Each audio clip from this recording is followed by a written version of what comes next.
Hey guys, welcome back to episode 4 of our Perspective podcast. Today we are talking about our second part of our prayer episode. So, what we've been praying for as a family and just the things that we are constantly praying for.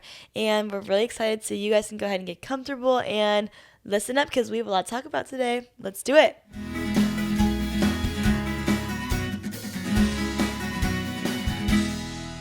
Hello guys, welcome back to part 2 of episode 2, but this is really episode 3 now. No, it's episode 4. Oh, really? Yeah. Oh my gosh, look how many we've already put out. Episode 4, part 2, and we are still talking about prayer, which is our second pillar of just being a family, a healthy family that can have conversation and really just kind of how our family works and what we lean on and surround our morals and our boundaries and everything like that with. So we are back with part 2, and we had a lot to talk about this one. Prayer is such a big one. We said in the last episode, or in the other episode 2? Episode 3? Episode 2, that there wasn't, like, one of them didn't mean more than the other, but this one really is a big one, and like one that I think obviously every family should focus on. Sure. Yeah. Is prayer. So let's jump right back in. We left off on hedge of protection. That's a big one that you prayed for us, especially just when we were going anywhere, what we were doing, and we talked about even being at my dad's house, things like that, just hedge protection. And I think another one is like that also. Obviously, like, we learned to pray for that too. Like, I think a big one, I have like really weird like fears. Like, I can't like walk outside when it's dark, like to my car, you know what I'm saying? Like, just weird things, like, or I'll make mom like come stand outside with me, like something like that, like just like dumb, like nothing's obviously gonna happen, but like even like sometimes when I'm like dog sitting, I'll be spending the night there like by myself, and I just know like every time I'm going to bed, like that's one thing I pray, like I know everything's locked, like nothing's gonna happen, but Lord, like just a hedge of protection over this house, like for me, and just like things like that. I think like you just like learn, well, your kids like learn to do that when you do that. I love that. I didn't even know you did that. Yeah, that is something I do. Yeah, when we model prayer, when we pray out loud and we model prayer, you guys learn how to do that. Yeah.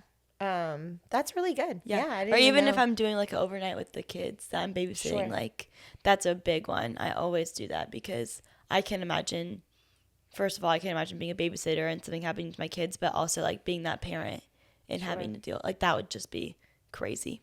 I don't even know. So like that's something I always pray is like, Lord, would you put a hedge of protection, not even like specifically over me, but over this house. Like nothing is going to happen to this house or the people in it or anything in it. Baby, I love that. Oh, thanks. I didn't know that you did that. Yeah. That's really cool. I love that. Yeah. That was a really big one for me. Letting you guys go to your friends, letting you guys go to, field trips. I remember letting Thomas go to his 8th grade field trip. He was the first. So he was always the one that I was like, I'd never done it before. Yeah. And he was going to Washington, D.C. Yeah. And I just remember like just praying this hedge of protection over just the bus that was driving, the bus driver, anybody that he came into contact with, and I would always like that hedge of protection, but I'd always, Lord, just surround Thomas, surround Mary Grace, surround Carmen with an army of angels that nobody can penetrate. Yeah. Right. So I always envisioned you guys leaving me with this like army of angels just surrounding you. And what that gave me as a mom was peace. Yeah, absolutely. Because, we cannot I couldn't control anything that happened when you guys went on field Even trip. like sometimes when you're with us, you can't control things that happen. Yeah. No. Yes, you're right. I think that it comes when I'm not with you, so I can't. Like, I think we have this irrational thought or like false control, not irrational, but this false control that when I'm with you guys, I can protect you. Yeah. But that's not true. Yeah. So, but you're right. So, it was just like always, Lord, just protect our kids. And it just gave me peace. And so when you drove off, I'm not going to sit in the fear and let Satan just like rule my thoughts. Instead, I was just like, no, I'm going to sit in the peace that God has given me. knowing that he is protecting you guys. Definitely. And you know what? Like, it's funny because, you know, again, I talk to a lot of single parents, and, you know, this comes up a lot of like letting their kids go, you know, to the other parent's house, and their rules aren't the same, or, you know, whatever the situation is. Like, you know, how did you do it? And it always came back to that prayer. Yeah. There's no other way other than praying just the hedge of protection and the army around you guys, that then I can let you go in peace, and knowing that God had you no matter what. Definitely. And then now looking back, I'm like, he always, like, nothing ever happened. Yeah. Like, nothing. Yeah. And so you guys were always, and were protected. Well, and like too, like praying that we understood like your rules and boundaries followed us no matter where we went. Like our morals as like the Davis family, like your kids, like that followed us to Dad's house. Like just because we were in a different environment with different rules didn't mean that your rules didn't still apply to us. Like, you know what I'm saying? Yeah. Like, and I think that's such a big one. Even if you're in a household with like parents that are married still, like parents aren't always going to agree on the same rules. And so like knowing and like respecting both of your parents' rules is such a big one. Yeah. Or I mean, like going to your friend's house, and the rules that you have at home apply. Yeah. Right. So that prayer obviously kept me in so much peace, as, you know, you've got to let your kids fly. And I think too, like, all of those years of those prayers and praying that and literally surrendering that control to God helped me be the mom that when you guys decided, hey, I want to go away to college, like there was peace in that. Like, it's like what we were preparing for. Yeah. You know, not to say it wasn't easy when Thomas left, not to say it was not easy when Carmen left, and it will not be easy when you leave. But I feel like I learned, and God like showed me, like, I have them. Yeah. You don't need to fear. I have them. Yeah. You know, and then I would fear, and he's like, I've got them. So by the time you guys would start leaving to go to college, like I truly trusted in God's promise. Yeah. That he has you guys. And like, honestly, I think with that too, like we talked about in the first episode, like just holding your hands open and be like, these are your children, Lord. Like, I think obviously there's seasons where it's harder to let go and like really let God have us. But I think when you do pray those things over us, and when you know, like, obviously the Lord's listening and he's answering those prayers, like it makes it so much easier just to let go. Yeah, absolutely. That's such a good point. One of the other prayers that I prayed for you guys was a prayer for peace and not depression or anxiety or fear or any of those things. Yeah. That was a big one for us. Especially this summer, I think, with me. That's a good, yes. But talk about it. Talk about it. Basically this summer, obviously I was going into my senior year, and just like the idea of applying to college and just like leaving always like from like before this summer always sounded so amazing. Like I knew I wanted to leave Florida. I knew I wanted to like be somewhere different, but I didn't realize the emotion that it would bring when it was actually time to apply. And so this summer we had a very tough summer, especially with like my mom being gone on El Camino for a month. Like I'm super independent, so her being gone kind of pulled out a lot of that, like just like me being independent and like that, like I just like being on my own, like things like that. And when she came back, it definitely was a tough transition, her coming back and just like me being like under her authority again, and just like having to obviously like submit to like being like your daughter, and like not that I wasn't doing that when you were gone, but it just looks different, of course. Yeah, and so like just when you came back, obviously it was a tough transition. So then like I kind of just didn't end my junior year how we kind of thought it was going to end. And so it was just a lot hit us at like kind of one time. It literally just kind of fell on us, and we were like, what the heck just happened? Like it was crazy. And so definitely this summer, like we had a tough time like getting it together. Like I couldn't do anything. It felt like I was like stuck just like in this like cycle of like anger and just like sadness. And like honestly, like if you saw me over the summer, obviously you weren't gonna like think that, but it definitely was evident in some of the things that I did. And like it's definitely evident in our home. Yes, like, for sure. this was a safe place for you. So you were able to be whatever you were feeling. Yeah. And it was a lot of sadness, fear. And just like confusion. Yeah. Yeah. You couldn't even articulate. Like Yeah. I kept saying like, what is wrong? Yeah. And you would be just like, I don't know. Or like nothing. Yeah. Like, I don't know. Mm-hmm. And so that was a big one. But like, it was just like, come on. There we go.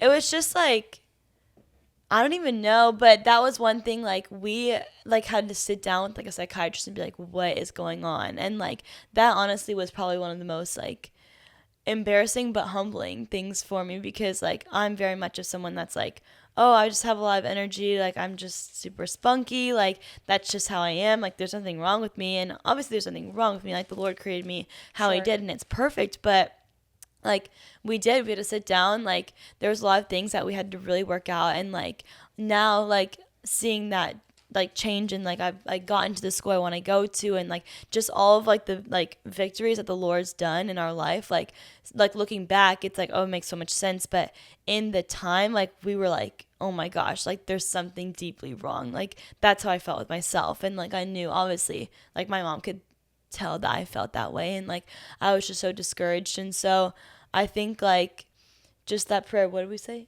Oh yeah, the anxiety and like depression, like that was something we just don't speak in our house. Like obviously anxiety is real, like we know that and we like do believe that, but in our house like the Lord is so much bigger than anxiety. Like the Lord's so much bigger than depression or like the sadness or the anger that you're feeling. So like, why would you let that idea control your thoughts or control the way that you feel about yourself? And that was something that we really did struggle with a lot over the summer, was like, I genuinely thought there was something wrong with me. Like there was something wrong. Like the Lord did something wrong in my life. And that was just so false. Like it was such a lie that I was believing, and like something that my mom was like really trying to speak over my life was like, that's wrong. But everything that just kept like coming, I was like, no, like it just got worse and worse. And I was like, what is happening, you know? But like that was something we were super intentional, is like, this is not gonna like define you, and this is not gonna control you, and this anxiety and depression, like this isn't who you are.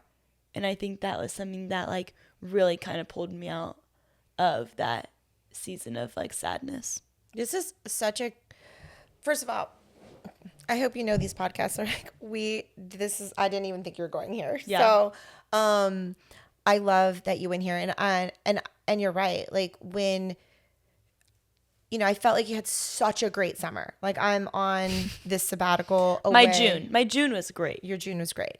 I'm on the sabbatical, and you know, I keep talking to you. I mean, people were texting me on the sabbatical about how amazing you were doing. Like, yeah. I had coffee with Mary Grace. She's great. Like oh my gosh, she's grown so much this summer. And I'm like, this is incredible. But also, like, I was in this 5-week intensive at my church, like volunteering and just like really in this like internship type vibe, and like that was something that like gave me a look forward to. Like I was doing something, like I knew like there was a schedule and I knew what was gonna happen. And like once it got to July, like she was back, we were back from Spain, and I was like, now I had to focus on my schoolwork because we have summer homework and like things like that. And I was thinking just like the consuming thoughts of like school, like just everything was school, and it was so overwhelming. It was so overwhelming. And then she just started spiraling, which is really someone I didn't recognize. Yeah. Because you're not my spiraler. Oh, no. No. You're just a little bit more optimistic like I am. Like it's fine. We'll figure it out. Yeah. So it really like just threw me off. Mm-hmm. But I did go back to that prayer and we did like, we would talk about it, and I'm like, we're not going to speak that over us. Yeah. And there was even one time I remember like, I don't think it might have been you, but it was like, I think you were like, well, this could be like a little bit of anxiety. And I was like, no, like this is not. It was me, because I was scared. I'm like, okay. And I didn't say anxiety. Oh yeah, I did say anxiety. Yeah. Because you were going to college, like you're trying to get in college. Like, I'm like, this could be I did say that. You could be, you know, a little bit of anxiety. Maybe we need to look at this. Maybe we need to figure this out. And you were so adamant, like, don't speak that over me. Yeah. You're like, no, do not speak that over me. Rebuked. Yeah. Literally though. You're right. And it, you know, again, like those are, if I go back as moms, guys, and dads, like these are the moments in our lives, like real life moments that I just wish sometimes it could be recorded so we don't forget. But this was a moment that I love that she said, no, do not speak this over me. Yeah. And it reminded me to like go back and pray. And we don't live in that fear. Like we're not living in this fear. And we don't live in the what ifs. Like, what if this is anxiety and we need to figure this out? Like, no. Yeah. Yeah. And it really, her saying that reminded me to like, okay, I need to just get on my face and start praying for her. I don't know what's going on. And in that prayer is where God said, okay, like God led me to let's go seek some professional help. You know, I know that you didn't love that idea, but you know how I knew it helped though. No, but you know how I knew it was God? Because we had talked about that a little bit more and like in your history of like school and things, we had talked about it and you were super adamant, like, no, I don't want to do that. I don't. And when I presented it after like much prayer and like, there's something we've got to do, something has to change. Yeah.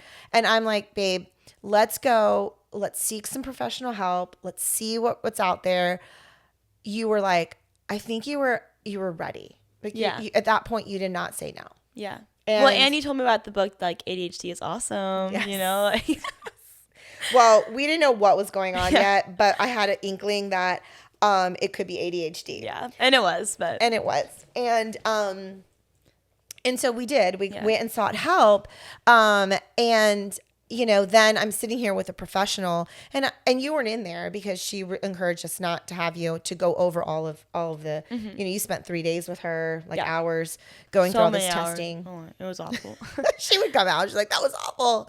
I don't want to go back. I'm like, well, you have to go back. But I remember her sitting there, you know, sharing this with me and I got really sad. Yeah. Like I was like, how did I miss this? And that was honestly like the first time our relationship really was very rocky in a long time. Yeah. No. Well, because I just wouldn't talk to anyone. No. I was really worried. I know you were. I was really worried. Because it was just not it was not you. Yeah. I just actually said something to somebody the other day. I'm like, I feel like I finally got my Mary Grace back. Oh yeah, for sure. And so, but it was a lot of, and you know, it's so like, moms and dads, like I was sitting there with almost this 18-year-old. You're almost 18. I'm sitting in front of a psychologist. She's reading all these results to me, and she's like, "Your daughter is severely ADHD." And I'm like, "How did I miss this?" For 18 years. Thanks for reminding me. You're welcome. Well, it's just so funny because like we have made so many jokes about it, like, oh my gosh, like the ADHD, like blah blah blah, but we never like for real thought. I mean, I thought you were just going to grow out of it. Yeah. I thought there was a million things. But, like, I love that she looked at me and I'm crying. I'm like, how did I miss this? I felt so much guilt as a parent. Yeah. You know, and she looked at me and she's like, you know what? She said, you know, she's like, I haven't really met a 17-year-old that's so mature. Mm-hmm. So you have to understand she's extremely mature with really great coping skills. Yeah. And she has been able to manage her ADHD with the coping skills she had. And what happened was over the summer, like everything between school, ending your junior year, you going to college, can I make it in college? Am I going to get accepted into college? All of the coping skills that you once had kind of unraveled, or those coping skills just didn't work anymore for you. So it, you know, for us, I mean, believe me, like anxiety, depression, it is real. You've worked with it. I have. I mean, that was my passion. Yeah. I was. I studied psychology. It was something I was extremely, I'm still very, very passionate about. But I just feel like in our home, even if she was, she was diagnosed with severe ADHD and situational anxiety disorder. Like those were the two diagnoses that she had. Yeah. So I am not downplaying like, oh, you know what, we're not speaking that over us because it will go away. No, that's not what we're saying at all. Yeah. But it was like, I'm not going to speak it over you till like that is all of your thinking. And that's my identity. Right. And making God so small in this tiny box that he cannot deliver you from it. And from any type of depression or anxiety or any type of even addictions, anything like that. Yeah. And so that's when we're like, okay, now we have the knowledge. right? Yeah. So Lord, when hard things come at us, give us the knowledge, the wisdom, the discernment, and then the courage to do something about it. And like the courage was, okay, Mary Grace, this is what we have. This is what we have to deal with. What are we going to do now? Yeah. Like what now you have to start taking steps to to get better. And there was a time like where like we knew the results and we're like, my like mom gave me time like I'm a big processor. So like when she told me, I was like, oh my gosh, like there's like I'm wrong, like there's something wrong. Like, now I know what's wrong with me. Yeah, exactly. And so that honestly, like knowing the results, like you feel like it would make it better, but it made it worse. I was like, oh my, there's actually like diagnosed like something wrong with me. And then I'm coming at her like, let's read this book together. Let's do this. Like, and like explaining everything. And I'm like, everything you say sounds like there's something wrong with me. No, like that's exactly what we're literally sitting in the car. She's like, there's nothing wrong with you. And I'm like, well, that's what it sounds like. And she says, everything you're saying sounds really bad. Yeah. Like it sounds really negative. Yeah. And so it sounds like something's wrong with me. So mom, knowing me, like every parent should know their child, gave me time to process. And it got to the point where I was like, okay, like we need to do something now. And, you know, like these are the things as a parent, like I'm just throwing them out there. We were supposed to fly to go see Carmen. And because we're going to like parent weekend for Carmen and you were coming and it was just, and we had just found all of this out. Yeah. And I changed plans. Being flexible as a parent is so important. I changed the plans and I decided, hey, we're going to drive instead. Because something about being in the car with this child, you know, it's different with Thomas and Carmen, but something about being in the car with Mary Grace, like she opens up. Like, so I knew that I was going to have moments, sporadic moments between her napping in the car and her like starting to ask questions or becoming curious about this diagnosis. Yeah. And, you know, in my head, I'm like, there's this really good book. Let's read it the whole way through. Okay. Well, I love that. She doesn't necessarily love that. I think you're going to grow to love that, but she doesn't necessarily love it. Maybe not. And so like, I'm like, let's put the it on audio.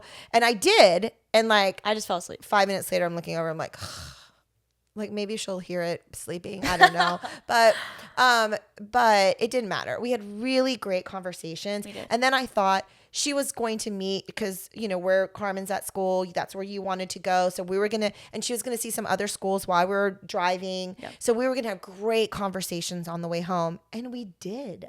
Like we had really great conversations. So like, through prayer, through conversations, through safe spaces, flexibility to change. Like you've got to know, like, wait, I know I much rather get there in 30 minutes or like 45-minute flight, but I'm going to drive the 8 hours with my daughter because it's going to spark conversations. And this is just going to be good. Yeah. Like, I'm not saying that's your story, but that was our story. Yeah. And, you know, and then I prayed so much just about the school she was going to go to, like all of these things. And let me tell you the answered prayer. Yeah.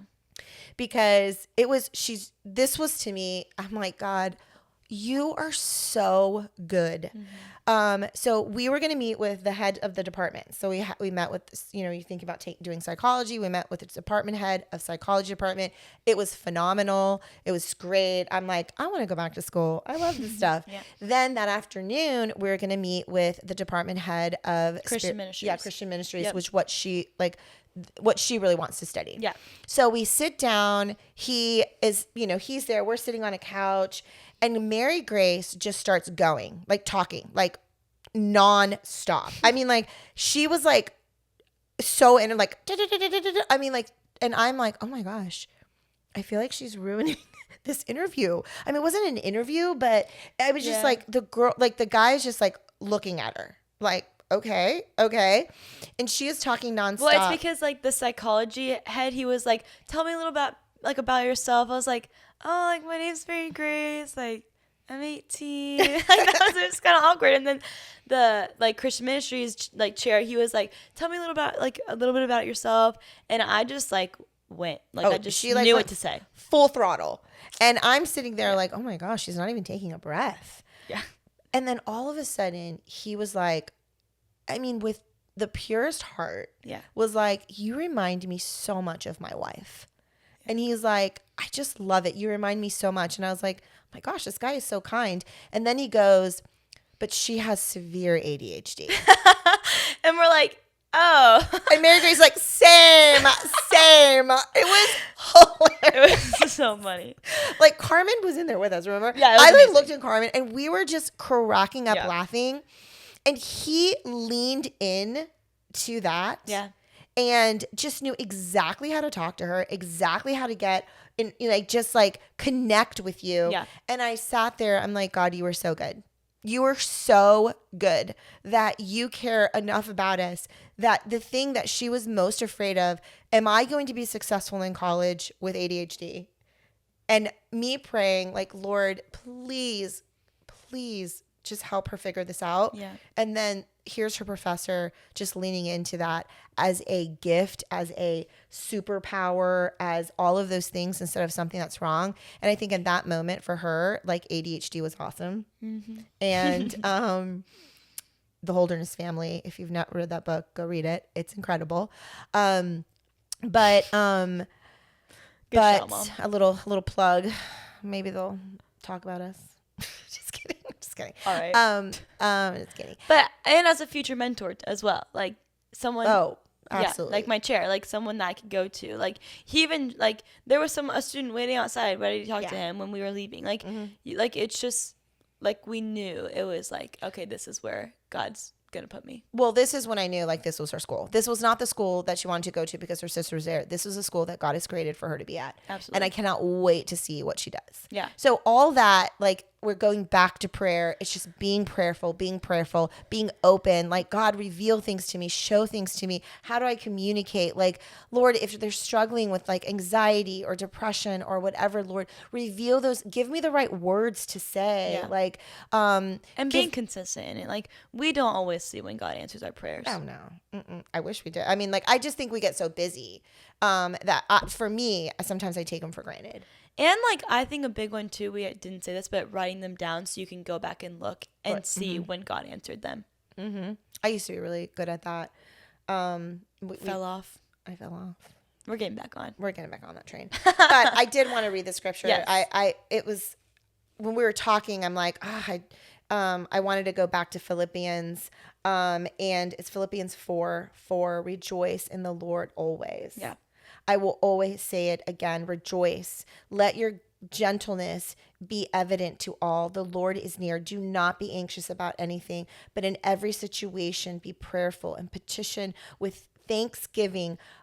Present your requests to God, and the peace of God, which transcends in all understanding, will guard your hearts and your minds in Jesus Christ. Yeah. Like, as you were talking and sharing that story, I just went to that scripture, and I think it's so, like, this is exactly why. And it just says, like, it says in there, be prayerful by prayer and petition. Yeah. You know, that's how we can tackle everything that you're feeling. Mm-hmm. And then something you were unable to name, like, God gave it a name for us, which for us was ADHD, and then situational anxiety, which the situation of getting in school and doing all that stuff.